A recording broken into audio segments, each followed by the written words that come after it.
Tell me about the woman at the center of this, because she's, I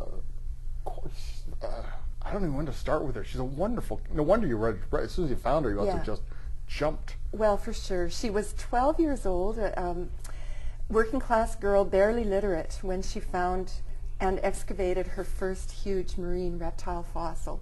There's quite a deposit of Jurassic fossils at Lyme Regis, and she and her father had been collecting little curiosities and selling them, sort of as talisman, when she found this huge creature. And this was 50 years before Darwin, and so no one really had a sense of what these creatures were. There was a lot of folklore about dragons and so on. But she managed to excavate and sell that fossil when she was 12, and from that point on she supported her family by her collecting, and she became probably the most informed, self-taught paleontologist of the era. They didn't even have the term No. paleontologist. You were, what, an undergroundologist.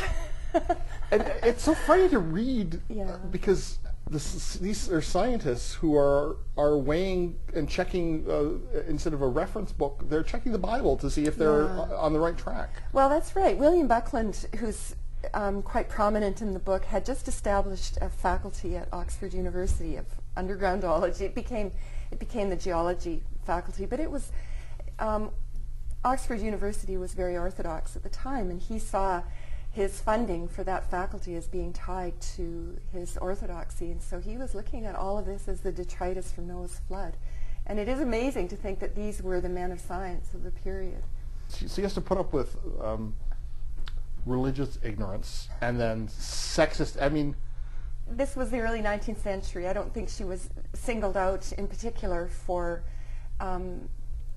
any kind of treatment, but probably, I think what ended up happening to her is that she fraternized a lot with the upper class gentlemen who flocked to Lyme Regis to buy her fossils, and she kind of moved a little bit out of her own class, and she ended up somewhat stranded between social classes, which made her life difficult as well.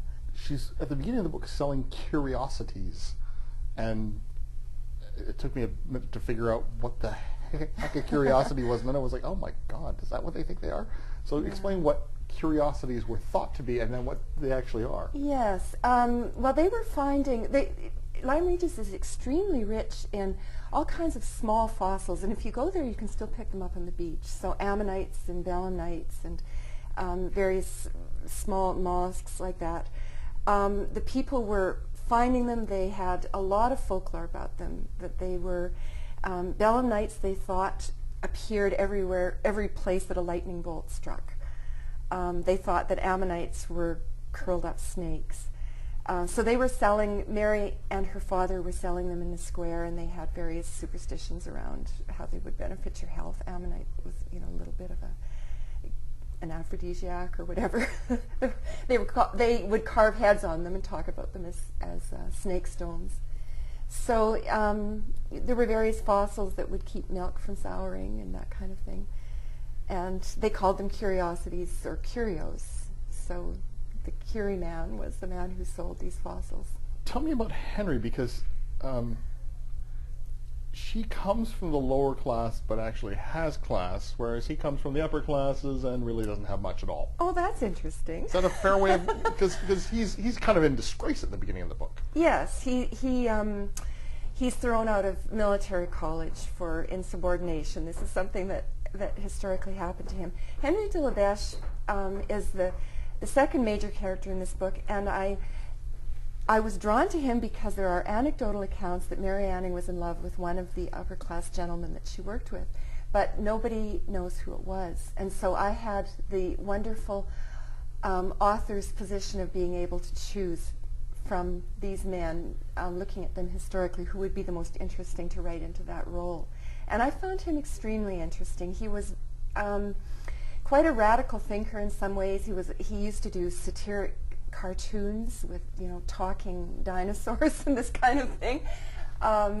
He was a plantation owner. He had a slave-worked plantation in Jamaica, and yet he saw himself as a social progressive. So he was a really complicated guy. And I was just interested in imagining what sort of relationship the two of them would have if he, in fact, was the person that she was drawn to. have they done anything about rehabilitating her role in things yet? Because that's a glaring omission if it hasn't been done. Well, yes. Actually, the Royal Society celebrated its 350th anniversary. It was founded in 1660, and as part of the celebration, they released a list of the 10 most influential female scientists in Britain, and Mary Anning was number 3. So she is, she was formally recognized by the Royal Society, which it's kind of interesting because, of course, she was never a member. The book is Curiosity. It's a love story. I've been speaking with the award-winning novelist Joan Thomas and Curiosity, published by McClelland and Stewart.